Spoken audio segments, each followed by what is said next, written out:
कई साल पुरानी बात है, पड़ोसी मुल्क पाकिस्तान से एक खबर वायरल हो जाती है कि वहां एक व्यक्ति ऐसा है जो कि कब्रिस्तान में लाशों के साथ बलात्कार किया करता था।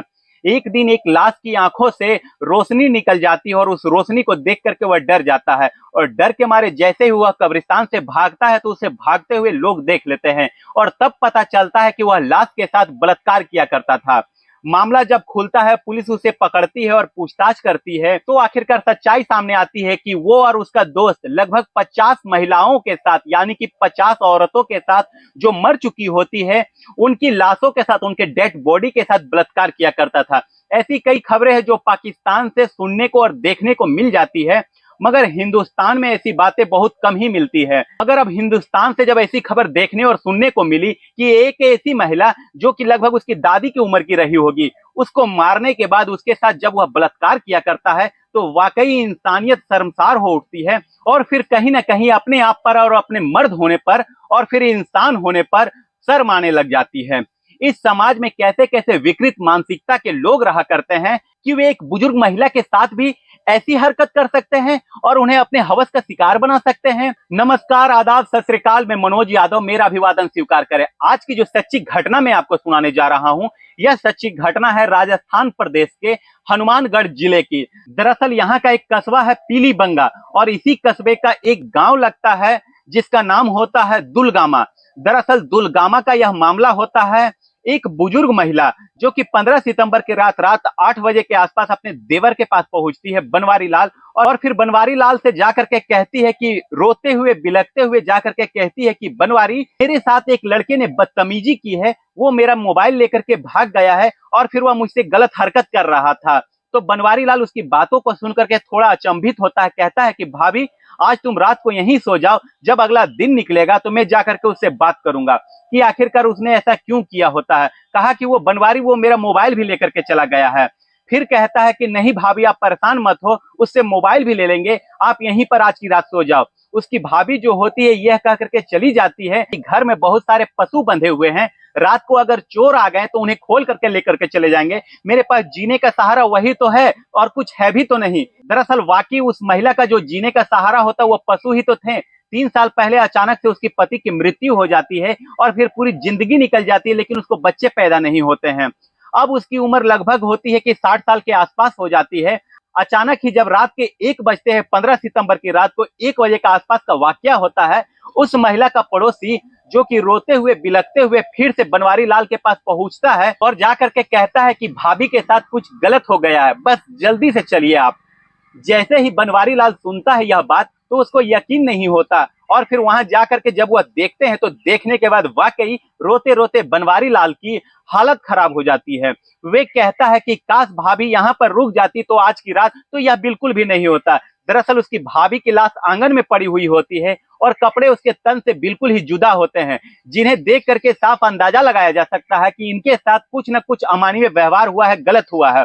तभी पुलिस को आनन फानन में फोन किया जाता है, पुलिस मौके पर आ जाती है और सबको कब्जे में लेकर के पोस्टमार्टम के लिए भेज देती है और पोस्टमार्टम के लिए जब भेजती है तो खुलासा होता है कि लाश के साथ बलात्कार किया गया है और इनकी गला घोट करके हत्या कर दी गई है। अब जैसे ही खबर सोशल मीडिया पर, इलेक्ट्रॉनिक मीडिया पर, इंटरनेट पर जैसे ही खबर फैलती है तो लोगों को सुनने के बाद रोंगटे खड़े हो जाते हैं। आखिरकार ऐसा कौन व्यक्ति है कि जो इस तरीके का हरकत कर सकता है। पुलिस ने गांव में जाकर के पूछताछ की, अलग अलग लोगों से बातचीत की तो पता चलता है गांव का ही एक लड़का है जिसका नाम सुरेंद्र मांडिया है और उम्र उसकी लगभग 19 साल होती है।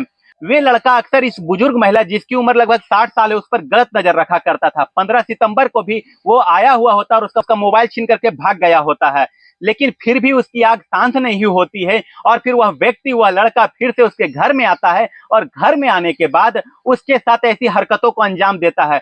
पुलिस ने ऐसे मामला को गंभीरता से लिया होता और उस युवक को, जिसका नाम सुरेंद्र मांडिया होता है, उसको गिरफ्तार करने के बाद जब उससे पूछताछ करती है तो वहां का जो थाना इंचार्ज होता है इंद्र कुमार, वो भी अपने कानों पर और अपने आंखों पर हाथ रख जाता है और फिर कहीं ना कहीं उसे भी घृणा हो जाती है कि इंसानियत में भी ऐसे ऐसे लोग परवर्ती के छुपे हुए हैं, ऐसा कैसे कर सकता है। दरअसल वो बताता है कि वो शराब का आदी होता है, बहुत ज्यादा नशा करता था। उसकी नजर होती है उस बुजुर्ग महिला पर। रात को पहले वो जाता है तो उसके साथ उस बुजुर्ग महिला डांट फटकार करती है, उसे भगा देती है। तब उसको परेशान करने के लिए वो उसका मोबाइल लेकर के भाग जाया करता था। मगर फिर से वो लगभग रात के 10 से 11 बजे के आसपास का वाकया होता वो, और 10 से 11 बजे के आसपास जब वह पहुंचता है तब उसने उसके साथ बलात्कार करने की फिर से कोशिश की होती है। मगर बुजुर्ग महिला ने इसका विरोध किया होता है। मगर विरोध करने के बाद उस युवक ने उस महिला का गला दबा करके उसकी हत्या कर दी होती है। और हत्या करने के बाद वे उसके साथ कई घंटे तक मौजूद रहता है। लोगों को रात को 1 बजे वह जाता हुआ दिखाई देता है और तब तक उसके साथ बलात्कार पर बलात्कार किया करता है।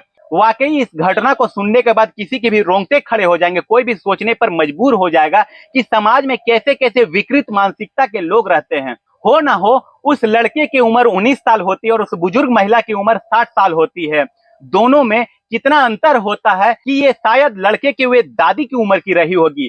कोई लड़का ऐसे कैसे सोच सकता है, ऐसे कैसे कर सकता है। यदि भारतीय कानून ऐसे मामलों को बहुत ही गंभीरता से ले और फिर सख्ती से ले तो फिर ऐसे लोगों को 1 महीने के अंदर ही बड़ी से बड़ी सजा मिलनी चाहिए, ताकि समाज में एक मैसेज जाए कि गलत काम का गलत ही नतीजा होता है और फिर उसको सजा ऐसे ही मिलती है। मगर क्या करे, कोर्ट में केस जो होते हैं सालों साल चलते रहते हैं। अपराधी लगातार जेल के अंदर बैठे हुए होते हैं, खाना खाते रहते हैं, उन्हें कुछ करने को भी जेल के अंदर नहीं मिलता है, ना ही कोई काम लिया जाता है। और फिर यूं ही वक्त गुजरता रहता है और फिर भी अपील पर अपील की जाती है। कोर्ट भी कहीं ना कहीं उस गरम घाव, गरम जो मुद्दा होता है, कई सालों तक वह ठंडा हो जाता है और फिर उसी के पक्ष में लोग अपील भी करने लगते हैं उसे बचाने के लिए।